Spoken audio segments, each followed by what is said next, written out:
bersama Haidar Bayhaqi. Sini kita akan membahas materi selanjutnya, yaitu materi hidrolisis garam. Apa itu hidrolisis garam? Hidrolisis garam adalah reaksi antara salah satu ion-ion garam atau kation atau anion dengan air dan membentuk hidrolisis. Diserap dari bahasa Yunani kuno hidro yang artinya air, dan lisis yang berarti lepas atau penguraian. Oke, saksikan video selanjutnya. Proses hidrolisis garam. Setelah memahami makna hidrolisis dan garam sebagai bereaksinya ion dari sisa basa lemah atau basa lemah dengan air, dapat disimpulkan bahwa pH masing-masing larutan tergantung dari sifat senyawa yang terlarut dalam airnya. Oleh karena itu, garam dapat terbentuk dari 4 reaksi kimia sebagai berikut. 1. Garam dari asam kuat dan basa memiliki pH 7 alias bersifat netral, yang artinya tidak terjadi hidrolisis. 2. Garam dari asam kuat dan basa lemah, garam akan memiliki pH kurang dari 7 alias bersifat garam. Garam dari asam lemah dan basa kuat, garam akan melebihi pH lebih dari 7 alias bersifat basa. Garam dari asam lemah dan basa melemah, sifat garam, sifat asam atau basanya bergantung pada besarnya Ka atau Kb nya. Dalam hidrolisis garam terdapat 3 klasifikasi hidrolisis, yaitu hidrolisis sempurna atau total, hidrolisis sebagian atau parsial, dan tidak terhidrolisis.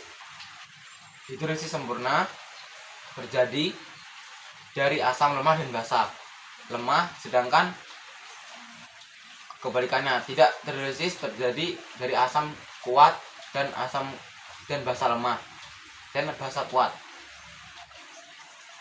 Sebelumnya telah disampaikan bahwa pada garam dari asam lemah dan basa lemah alias reaksi garam yang terhidrolisis sempurna tergantung nilai Ka dan Kb.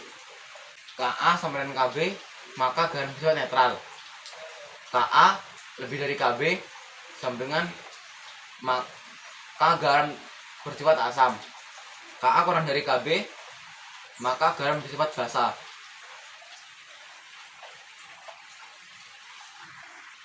Menghitung nilai pH. Setelah memahami makna dari hidrolisis garam, maka dilanjut dengan pencairan nilai pH, maka dapat dilakukan dengan menggunakan pH meter atau indikator asam basa. pH meter merupakan alat pengukur dalam bentuk rangkaian elektronik yang dilengkapi dengan elektrode kaca. Bisa elektrode ini dimasukkan dalam larutan, akan muncul beda potensial di dalam larutan. Besaran beda di dalam larutan, besaran beda potensial ini ditunjukkan dengan angka yang menyatakan pH larutan tersebut. Alat tersebut digunakan berdasarkan perbedaan relatif konsentrasi ion H+. Oleh karenanya, setiap kali melakukan pengukuran pH meter harus dikalibrasi dengan menggunakan larutan yang sudah diketahui pH-nya secara pasti. Untuk menggunakan alat ini cukup dengan mencelupkan elektrodenya ke dalam larutan air yang diukur secara otomatis oleh jarum penunjuk atau angka digital yang mana hasil akhirnya akan menunjukkan pada nilai pH larutan yang diukur. Indikator asam basa merupakan suatu zat yang mempunyai warna tertentu dengan takaran pH tertentu. Dapat dicontohkan dengan bromtimol biru BTB. Jika BTB berwarna kuning berarti sedang berada dalam lingkungan asam, berwarna biru berarti sedang dalam lingkungan netral. Oke, kita akan masuk cara menghitungnya. Kita akan masuk ke rumusnya. Kita akan menulis garam dari asam kuat dan basa lemah, yaitu rumusnya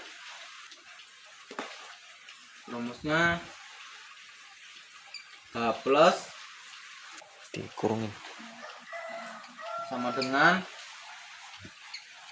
akar KW per KB kali kation. Nah, kemudian rumus yang selanjutnya dari asam lemah dan basa kuat, yaitu OH sama dengan kurung OH kurung OH min sama dengan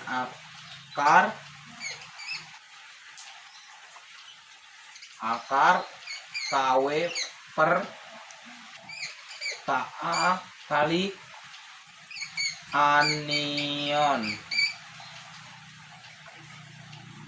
Kemudian rumus yang selanjutnya dari garam dari asam lemah dan basa lemah,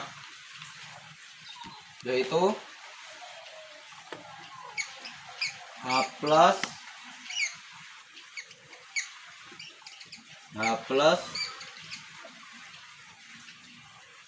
dalam kurung ya sama dengan asam lemah dan basa lemah, yaitu rumusnya dalam kurung H plus sama dengan akar KW kali KO per KB. Oke, kita sudah mengetahui rumusnya dari 3 macam rumus ini. Kemudian kita akan masuk ke soal. Oke, saksikan.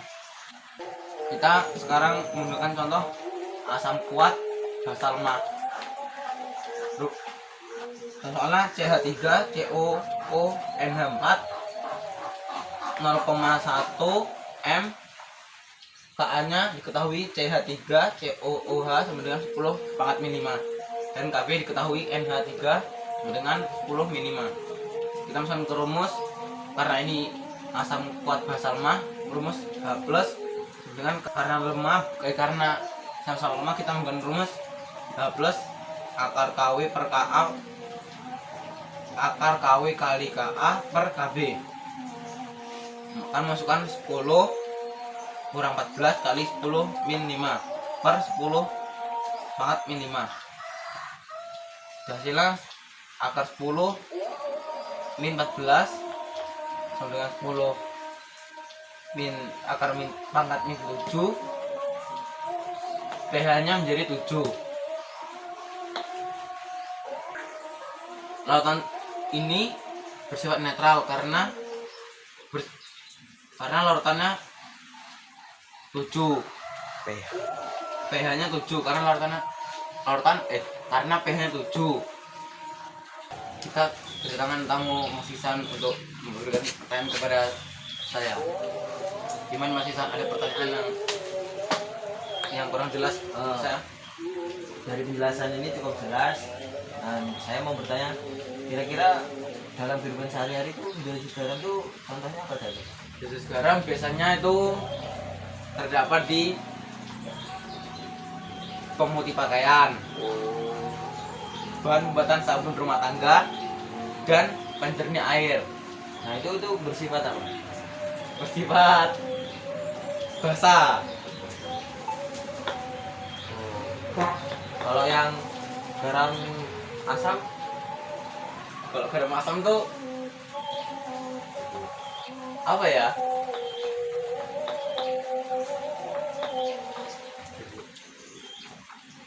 Kemungkinan jeruk. oh iya, Terima kasih Mas. Sudah tidak tanyakan lagi. sepertinya sudah jelas. Oke. Thank you Mas Ihsan ya. Oke, sekian yang dapat saya sampaikan dalam penjelasan kali ini. Bila ada salah mohon dimaafkan. Assalamualaikum warahmatullahi wabarakatuh.